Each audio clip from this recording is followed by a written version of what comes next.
بسم اللہ الرحمن الرحیم۔ السلام علیکم۔ Second year Urdu new syllabus 2026 کا جو کہ آلریڈی جن کا پی ڈی ایف ہمارے پاس اویلیبل ہے، بکش فارم کے اندر بھی 1 سے 2 ویک کے اندر جو ہے نا اویلیبل ہو جائے گا۔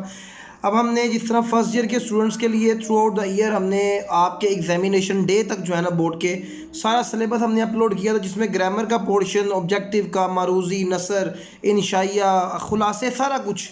تو انشاءاللہ تعالیٰ اس دفعہ بھی ہم آپ کے ساتھ جو سیکنڈ ایئر کے اسٹوڈنٹ ہیں آپ کو پورا کنٹینٹ شیئر کیا جائے گا، مطلب ایک ایک چیز جو کہ پیپر پرسپیکٹیو سے آ سکتی ہے۔ 5 نمبر کا خلاصہ، اچھا دیکھیے پیپر پیٹرن میں کوئی چینجز نہیں ہے، سیم ایگزیکٹلی وہی پیٹرن ہے، بس ایک فرق کیا آ جائے گا کہ آپ کا جو ہے نا وہ 20 نمبر کا ایک مضمون ایڈ ہو جائے گا، ٹھیک ہو گیا، اور آپ کے جو ہے وہ مکالمے، رسیدیں، خلاصے، یہ ساری چیزیں نکل جائیں گی، اور 10 نمبر کا ایک خط ایڈ ہو جائے گا بس۔ بقایا وہ جو جتنا بھی پورشن ہے نا وہ سارا تلخیص کا پورشن سکپ ہو جائے گا، اور اس کے بعد آپ کے پاس جو ہے نا وہ خلاصے، مکالمے، رسیدیں، درخواستیں وغیرہ یہ جو ہے نا وہ ایکسکلیوڈ ہو جائیں گی۔ تو باقی سارا سیم ٹو سیم وہی پیٹرن ہے۔ حصہ نثر کا خلاصے آئیں گے، سیاق و سباق آئے گا، حصہ اشعار میں غزل کے 3 شعر آئیں گے، نظم کے 2 شعر آئیں گے، نظم کا خلاصہ آئے گا، باقی سارا کچھ وہی پیٹرن ہوگا۔ ہمارے پاس پہلی جو ہمارا چیپٹر بک کے شروع کے اندر جو حمد ہے، سید صبیح الدین رحمانی نظم کا عنوان حمد ہے۔ نظم ہمارے پاس یہ وہی فیمس کعبے کی رونق، کعبے کا منظر، اللہ اکبر اللہ اکبر، دیکھوں تو دیکھے جاؤں برابر، اللہ اکبر اللہ اکبر، حمد خدا سے طرح زبانیں، کانوں میں رس گھولتی ہیں اذانیں، بس ایک صدا آ رہی ہے برابر، اللہ اکبر اللہ اکبر، مانگی ہے میں نے جتنی دعائیں، منظور ہوں گی مقبول ہوں گی، میزاب رحمت ہے میرے سر پر، اللہ اکبر اللہ اکبر۔ تو یہ دیکھیں پوری نظم ہم نے یہاں پر اس کے ایک ایک اشعار کی تشریح بھی ہم آپ کو کروائیں گے، اور اس کے ساتھ ساتھ اس کا خلاصہ۔ اگر دیکھیں میں ہمیشہ کی طرح کہتا تھا کہ دیکھیں حوالہ متن کے اندر شاعر کا نام آ گیا، نظم کا عنوان، خلاصے میں عمومی طور کے اوپر صرف آپ نے شاعر کا نام ہی لکھنا ہوتا ہے جب نظم کا خلاصہ تھا، جو کہ نظم کا عنوان تو وہ دے دیتے ہیں۔ خلاصہ میں آپ سے پہلے ایکسپلین کروں گا، اس کے بعد تشریحات کی طرف آئیں گے، فائدہ کیا ہوتا ہے اس سے۔ جب آپ ایک دفعہ خلاصہ پڑھ لیتے ہیں نا تو اس کا فائدہ یہ ہوتا ہے کہ آپ کے سامنے نا پورے چیپٹر کا ایک آئیڈیا آ جاتا ہے کہ ہاں یہ چیزیں جو ہے نا ہمارے پاس بیان کی گئی ہیں۔ تو ذرا آئیے میں آپ کو پہلے اس کا خلاصے کی طرف لے کر جاتا ہوں۔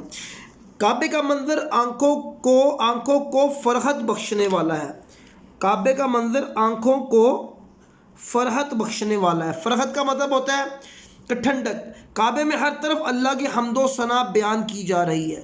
وہ شاعر کہتا ہے نا کہ ہر طرف آ رہی ہیں صدائیں برابر، اللہ اکبر اللہ اکبر، حمد خدا سے طرح زبانیں، یعنی اس شعر میں شاعر بیان کرتے ہوئے کہتا ہے کہ اللہ تعالیٰ کی ذات ببرکت کی جو ذات کی جو تعریفات ہیں، ہر زبان اللہ کی تعریف بیان کر رہی ہے، اور اللہ تعالیٰ کی تعریف جو ہے نا سب سے بڑی اللہ تعالیٰ کی تعریف اور اس کی توحید کی جو حقانیت ہے وہ اذانوں کے روپ کے اندر ہماری کانوں میں رس گھولتی ہے۔ دن کے وقت 5 وقت مؤذن اللہ تعالیٰ کی کبریائی، اللہ تعالیٰ کی برتری، اللہ کی فضیلت کا بیان کرتا ہے۔ تو یعنی اس کو بھی ہم انشاءاللہ تعالیٰ ایکسپلین کرتے ہیں۔ کعبے میں آ کر میں نے جتنی بھی دعائیں مانگی ہیں سب قبولیت کا درجہ حاصل کریں گی۔ انسان کعبے میں آ کر اپنے گناہوں پر ندامت کے آنسو بہاتا ہے۔ دیکھیں یہ آگے نا، یاد آ گئیں جب اپنی خطائیں، اشکوں میں ڈھلنے لگی التجائیں، رویا غلاف کعبہ پکڑ کر، اللہ اکبر اللہ اکبر۔ تو یعنی یہاں پر دیکھیے تو وہ یہ میں نے شعر کو جو ہے نا اس طرح کہ انسان کعبے میں آ کر اپنے گناہوں پر ندامت کے آنسو بہاتا ہے اور کعبے کے غلاف کو پکڑ کر روتا ہے۔ حجر اسود کی عظمت، اب دیکھیں حجر اسود والا شعر آ گیا، محشر میں نہ ہو مجھے پیاس کا ڈر مہرباں مجھ پہ ساقی کوثر، رب سے دعا کی زمزم کو پی کر، اللہ اکبر اللہ اکبر۔ تو وہ یہاں پر جو ہے نا وہ غلاف کعبہ، یعنی وہ کہتا ہے حجر اسود، اے حجر اسود تیری کیا شان ہے کہ تجھ کو جو ہے نا وہ پیغمبر مصطفیٰ نے ان کے لب چھوئے ہیں۔ زمزم کا پانی پی کر یہی دل سے دعا نکلی ہے کہ محشر کے میدان میں آپ صلی اللہ علیہ وسلم کے ہاتھ سے پانی پیوں۔ دیکھیں، محشر میں نہ ہو مجھے پیاس کا ڈر، مہرباں مجھ پہ ساقی کوثر، رب سے دعا کی زمزم کو پی کر، تیرے کرم کی کیا بات مولا، تیرے حرم کی کیا بات مولا، تا عمر کر دے آنا مقدر اللہ اکبر اللہ اکبر۔ تو ذرا اس کو دیکھ لیجئے کہ اے پروردگار میرے نصیب میں اپنی موت تک تیرے در کا بار بار دیدار لکھ دے اور مجھے بخش دے۔ تو یہ دیکھیے ہمارے پاس جو ہے نا سب سے پہلے تو یہ ایک حمد کا خلاصہ آ گیا۔ اب ہم حمد کی اشعار کی تشریح کی طرف جاتے ہیں۔ دیکھیں میں آپ کے ساتھ جو ہے نا وہ اس طرح ایلیبوریٹ کروں گا کہ ہم کوشش کریں گے کہ ہم بجائے یہ سارا کنٹینٹ آپ کو ملے گا جس میں ہر شعر کی تشریح ہوگی، لیکن ہم ذرا چلتے ہیں کہ ایک رینڈملی کہ ہم اپنے آپ کو کنٹینٹ کا محتاج نہ بنائیں، صرف ہمارے پاس کنسیپٹ کلیئر ہو۔ دیکھیں کعبے کی رونق کعبے کا منظر، اللہ اکبر دیکھوں تو دیکھے جاؤں برابر۔ اگر میں اس کی تشریح کے لیے جو ہے نا آپ کو کہوں کہ ہم اس کی تشریح کی طرف چلتے ہیں تو سمپل ہم اگر تشریح کی ہیڈنگ دیتے ہیں اور ہم اس کو جو ہے نا وہ شروع اس طرح کریں گے کہ اس شعر میں شاعر، اب تھوڑا سا انٹروڈکشن بھی دے سکتے ہیں بٹ ہم تشریح کے اندر ہم ڈائریکٹ اس کی طرف آتے ہیں کہ اس شعر میں شاعر اللہ تعالیٰ کی حمد و ثنا، دیکھیں نا کیا آ رہا ہے، کعبے کی رونق کعبے کا منظر، اللہ اکبر دیکھوں تو دیکھوں جاؤں برابر، اللہ اکبر، اللہ کی حمد و ثنا اور اس کے گھر یعنی کعبۃ اللہ، اس کے گھر یعنی کعبۃ اللہ کی عظمت اور کبریائی، یعنی اس کی جو ہے نا وہ کبریائی بیان کر رہا ہے، کبریائی بیان کرتے ہوئے کہتے ہیں کہ تمام مسلمان اور ایمان والے اللہ کے گھر کا دیدار کرنا چاہتے ہیں، کرنے کے لیے بےتاب رہتے ہیں، ہر وقت کعبے میں رونق کا سا سما ہوتا ہے۔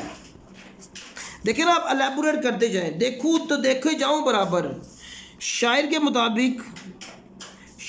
مطابق جب انسان حرم کعبہ میں موجود ہو تو اس کے لیے کعبے کے دیدار سے بھر کر کوئی خوبصورت منظر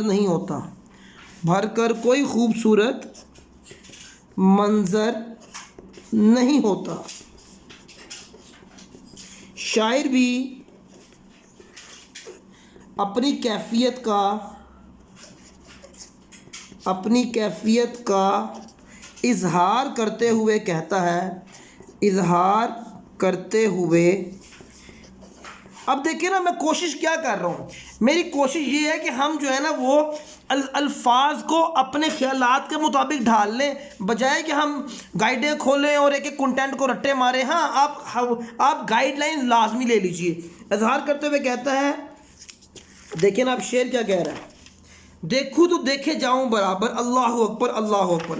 اظہار کرتے ہوئے کہتا ہے کہ میری کعبے سے نگاہ ہٹتی ہی نہیں ہے، میں کعبے کو ٹکٹکی باندھ کر دیکھ رہا ہوں۔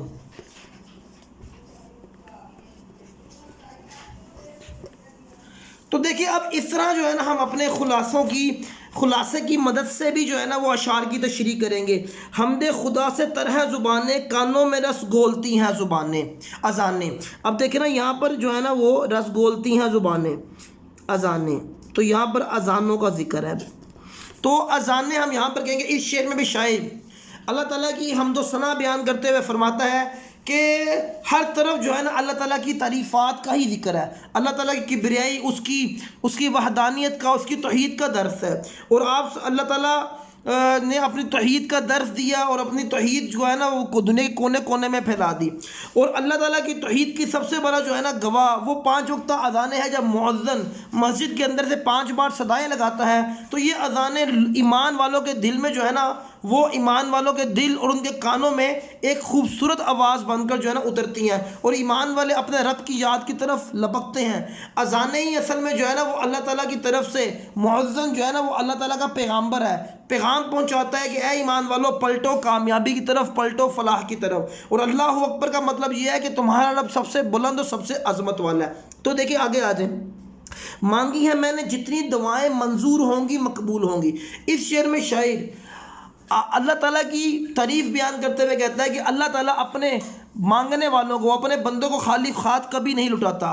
وہ لوگ جو اس کے در پر پہنچتے ہیں تو اور اس کے در پر مانگی گئی دعائیں کبھی بھی رد نہیں ہوتی. جیسا کہ آپ صلی اللہ علیہ وسلم نے بھی فرمایا کہ حرم کعبہ میں کھڑی ہو کر کی جانے والی دعائیں جو ہے نا وہ مقبول ٹھہرتی ہیں. تو شاعر بھی یہی دل میں خواہش رکھتا ہے کہ جب میں کعبے کے اندر کھڑا ہوں اور میری آنکھوں کے سامنے کعبہ کا منظر ہے, اللہ کا گھر ہے, تو میں جو بھی دعائیں مانگوں گا مجھے امید ہے کہ اس جگہ پر جہاں پر اللہ تعالیٰ کی رحمت اپنی بارشیں برسا رہی ہے کبھی میری دعائیں رد نہیں ہوں گی.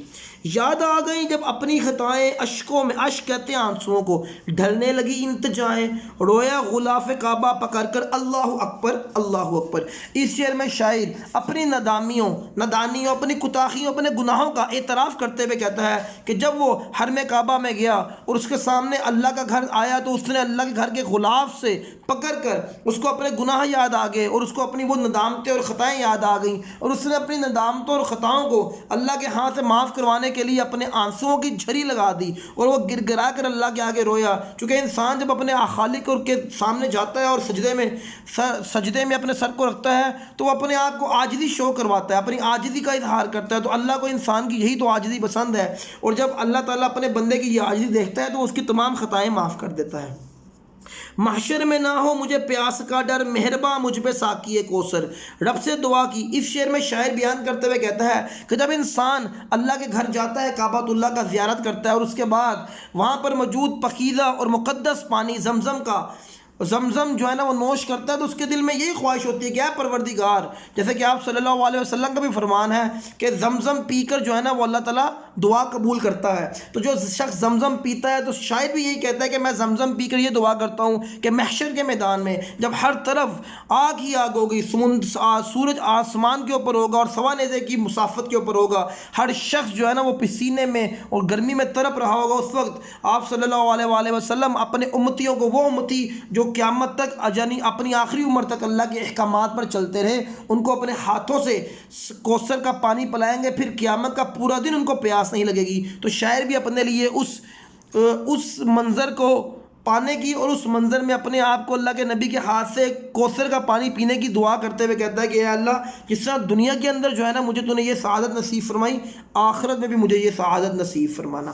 تو دیکھیے ابھی انشاءاللہ تعالیٰ بک بھی ہمارے پاس آ جائے گی PDF فارم کے اندر, یعنی ہارڈ کاپی. تو انشاءاللہ ایک دفعہ اس کو دوبارہ بھی ایلیبوریٹ کریں گے. بٹ یہاں تک میں نے جتنا بھی کروایا انشاءاللہ تعالیٰ کا کوئی بچہ اس پوری ویڈیو کو دیکھ کر اس کسی بھی شعر کی تشریح کرنا چاہے گا تو وہ آرام سے تشریح کر سکتا ہے. اسی کے ساتھ نیکسٹ ویڈیو کے اندر ہم نعت اور پھر حصہ نثر بھی شروع کر دیں گے.